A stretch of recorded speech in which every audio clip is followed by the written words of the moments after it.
కూటమి ప్రభుత్వం అధికారంలోకి వచ్చేసి 6 నెలలు దాటిపోయింది.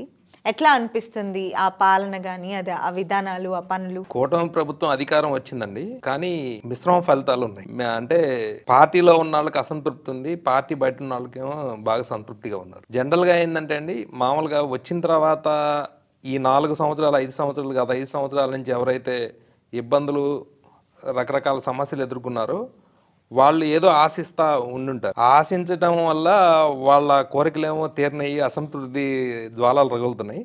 బయటున్నాళ్ళందరూ హ్యాపీగా ఉన్నారు. గొడవలు లేవు. ప్రశాంతమైన వాతావరణం ఉంది. అభివృద్ధి వైపు గవర్నమెంటు అడుగులేస్తుంది. రకరకాల విధానాల్లో గవర్నమెంట్ ముందుకెళ్తుందండి. ముందుకెళ్ళడం వల్ల బయటున్నాళ్ళు గవర్నమెంట్‌కి బయటున్నాళ్ళు ప్రజలందరూ చక్కగా ప్రజలు హాయిగా హాయిగా ఉన్నారు. ఉన్నారు. కార్యకర్తలుగా ఉన్నాళ్ళు, గ్రామ స్థాయి, పట్టణ స్థాయి, జిల్లా స్థాయి నాయకులుగా ఉన్నాళ్ళు కొంత అసంతృప్తితో బాధగా ఉన్నారు.